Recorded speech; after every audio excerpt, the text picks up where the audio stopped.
and adjust the camera. Hello, everyone. Welcome back to Tuesday Night Morning. Quick turnaround. We see Zach Creemer on the right. We see Jordan Hudepohl's chest. There's his face. Hello, Jordan. There we go. Burn versus Humans. That is correct. DJ Coco Better. Rashad Port being given away tonight at midnight. Dear Lord, no. 10 Eastern. So what do you like in this matchup of Burn versus Humans, Mr. Mini? So I think overall, I think Zach is a more experience with his deck. Jordan's been on this deck for only a little bit. He was playing Taxes. Zach's been playing Burn much longer. He grinds every single match until he knows it perfectly. Very experienced player, very good player. Overall, Burn against the Humans starts becoming more of a control kind of deck. You're trying to remove creatures to stabilize in general, which is really not great. And then Meddling Mage is also just like the worst when you're playing Burn, because most of your copies are 4-ofs, right, in the deck. I think it's super awkward. And I think Jordan playing Humans wins this matchup, especially with like sideboard. You can get rid of more instant sorceries with the 3 mana, 1 black, 1 white creature. Which one's that called? 3 mana. Sin Collector. Sin Collector, yeah, my apologies. But yeah, so I think Zach has on Mulligan right now, but we'll see. So like this hand, we see Bolt, Blur's Charm, Eidolon 1 land, Lava's Spike. Yeah, he's keeping it. I think it depends on one thing in particular from most people. We see the key card in Zach's hand, Eidolon of the Great Revel. He's not playing too, it's even bigger. If Zach knows the role here, kill Jordan as soon as possible. Yeah. But I think it's pretty key that Jordan doesn't have an Aether Vial. He's going to play the Hierarch, but still, this Eidolon Great Revel will do some serious Playing the work. Champion, actually, instead.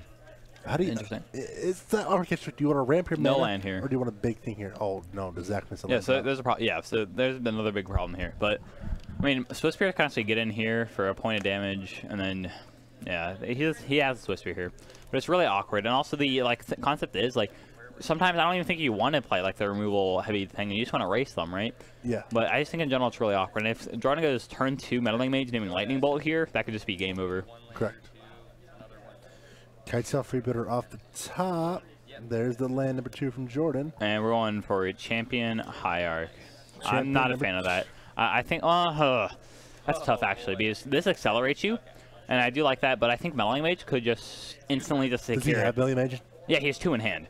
So, like, I want to jam off this Meddling Mage and just start naming off all the potential cards that could end this game quickly. So I'm going to go Lightning Bolt, Eidolon.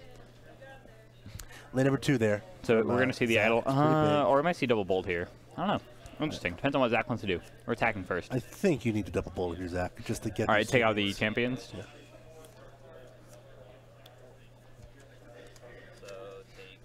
Thank you, Branding New Magic. We try our best. Alrighty, so Jordan's on a 13. Pretty good here, actually, from Zach, the double bolt play. And now I don't think that Meddling Mage is coming down on Lightning Bolt whatsoever. We might aim for Eidolon. Probably going to name, yeah, the Eidolon. Well, I mean, I'm not sure if Eidolon's...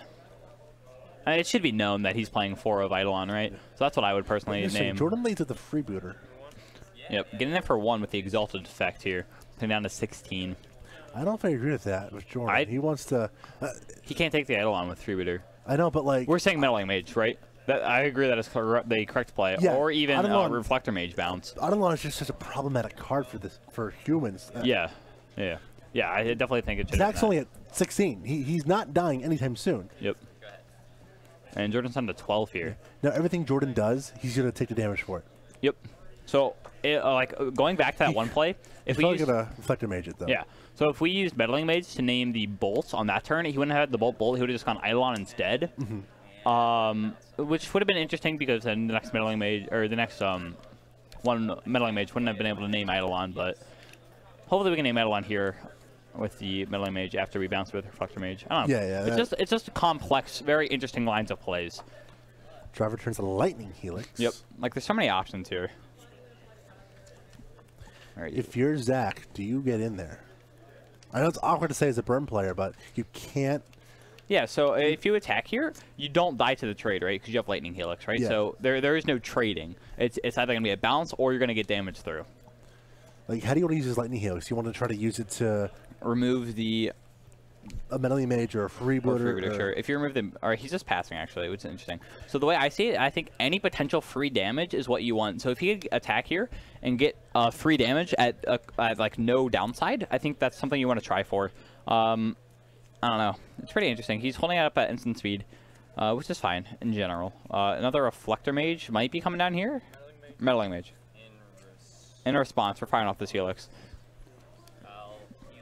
I think we Helix to Meddling Mage because he knows about the Eidolon. Is that something they were doing? He cannot. All right, in response to the cast, you're right. My apologies. It is to instantly choose. Such as Pithingale is. All right. What do we Helix there? Eidolon. Okay. Zach. Helix on face. Helix on face, yeah. Or just taking one. Zach is trusting the top of his deck to get the points of damage. The other thing is, a bolt is now worth 4 points of damage because he can just bolt the kite tail, right? Yep. Draw for the turns of land.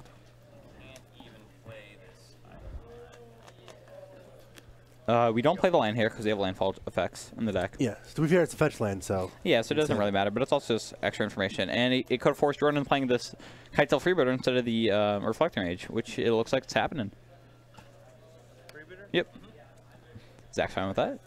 Not getting anything there. Or can't take the Eidolon. It is a creature. This is as good as taking. Yep. And now we're going to see how attacks are... Oh, Meddling Mage. Okay.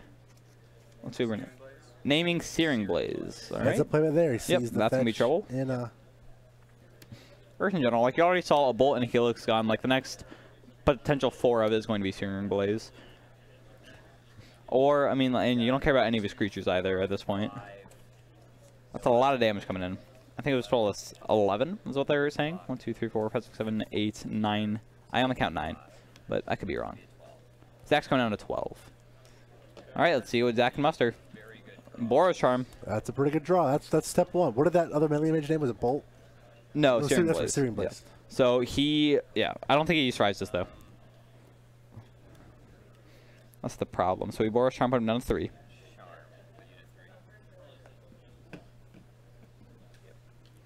Then I count 2, 4, 6, 8. I count 12 exactly right now on the battlefield, so that should be game.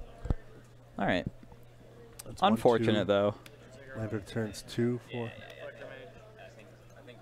2, 4, 6, 7, 8. Yeah, no, it was 11 9. last turn, and you have this to attack with. And I got another. Yep, they know it.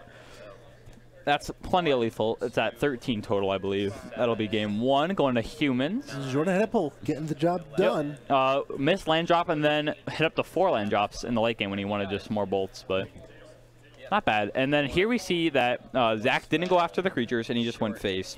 I don't disagree with that. Yeah, I think so the fact that Jordan was able to have the cards he had multiple freebooters, multiple meddling mages, multiple reflector mages available to him. I think that was the key there for Jordan. Yeah. Not so much that. I agree with Zach's plan to go to the face. Yeah, I think so too. Because once you start becoming the control player, it's just not good. Yes. Like, you're just going to lose. Like, I had to use 2 bolts on... Yeah, so he's saying how he had to use the 2 bolts on the creatures, and that could have been, like, the lethal there. Yeah, that could have been the amount of damage needed. So, yeah, I definitely like this. We see him bringing in Searing Bloods, Chains of the Rocks, all that good stuff. And he actually talks to me a lot about how he sideboards, and he says those consistent, like, 8 cards, especially the Chain of the Rocks, he brings them in, and he says, like, 90% of his matchups. I had to imagine he loves that card. In the blind between Chain of the Rocks and Path to Exile, Jordan is going to name Path to Exile with Meddling Mage so many more times than he otherwise would. And that's something that will definitely be in Zach's favor, just because... Yep, the small stick can help. Yeah, if Jordan's not familiar with Zach's deck list, especially his sideboard, that's an advantage Zach has in his matchup, and he needs every advantage he can get. So I want to keep everyone in mind that tomorrow night, 6-ish Eastern, we'll be doing some standard texting. Yes. Testing, not texting. For guilds around like a standard. A lot of people are excited to see cards, Kaladesh and Amonkhet rotate out. I'm okay to see Kaladesh go away. Yeah. A little sad about Amonkhet. Yeah, I love the Amonkhet block. Was great. That was great, yeah. Very underrated, I feel like. Yeah, it was a little upsetting, but I mean, the masterpieces were kind of a letdown. But besides that, the set we're itself getting some Ravnica now. We're getting some Shockland, some pretty spicy gold cards. I'm excited. I got 4 decks I just brewed up today. You'll be able to check out these deck lists on the website, topdeckproductions.com. I'll post them sometime tomorrow before the standard event. Spoiler is I have a red-white aggro deck, a mono-green deck, a Abzin deck, and a Grixis? Different day. Grixis? Okay. Yeah, I think you mentioned Grixis earlier, but... Yes, a Grixis. Alright, it is Grixis. If you let him live, it is indeed Grixis. It's awkward to me, because it's like... If I'm looking at a 3-color blue-black deck, it's so hard not to be Sultai, just because District Guide is so good at fixing and bridging you from early to mid-game.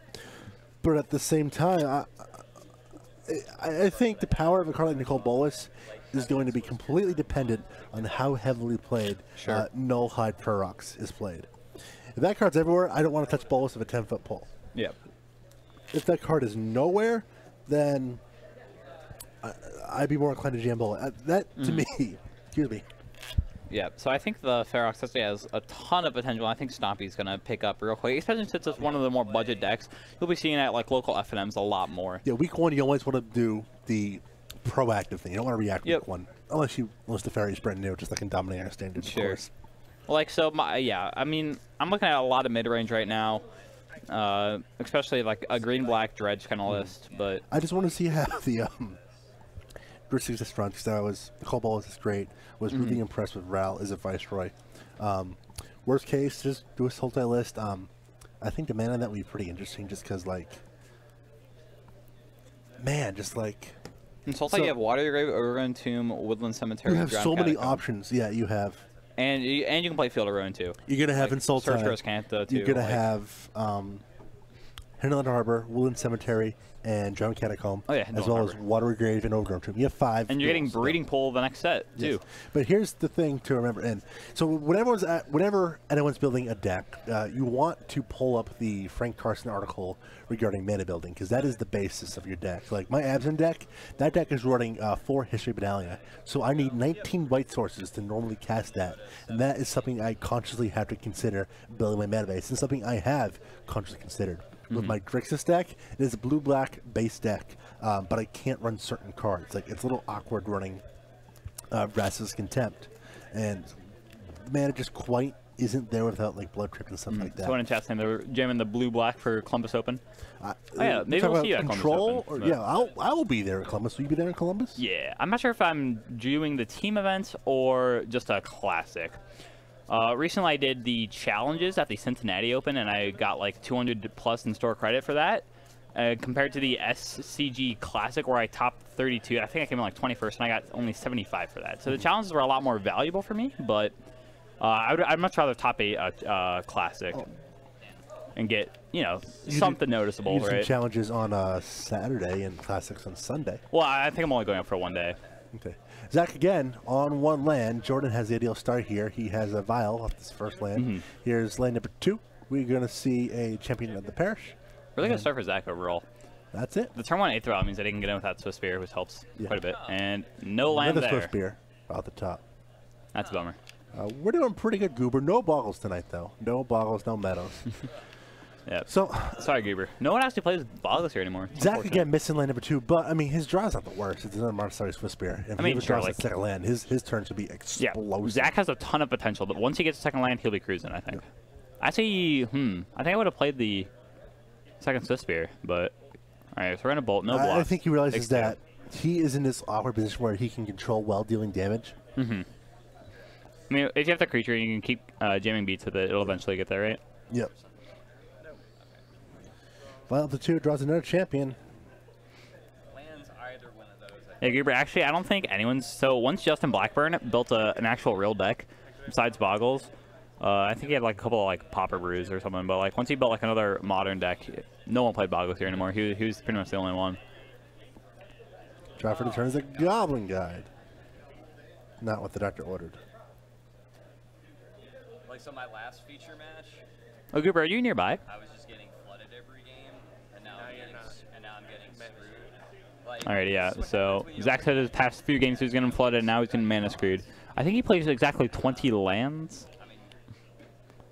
But in the end, okay, I mean, that's still a kind of big drive, but... don't know. GameStop is a pretty sweet store. Yeah. Maybe like the next potential Cincinnati Open, you guys can come by, Goober. Cause that's like nearby. It's always a big card on event, Friday on the F&M, especially before like a big Cincinnati tournament. Hey, Goober lives in Indiana though. It's like a 6-hour drive, but he wants to come by. Swift Spirit number 2. Jordan's going to untap. He has a freebooter in hand, and I imagine he's going to play. Sally's Lieutenant. Lieutenant. All right, trigger on the stack, trigger on the stack, trigger on the stack. Let's do it. Let's go. Lieutenant number 2. Zach says, I have seen enough. Your creatures are getting gigantic, and that will do it. Jordan Hudepohl wins his match 2 games to 0. Yep. Zach had the right spells, but he couldn't find no the lands. Yeah, couldn't cast those.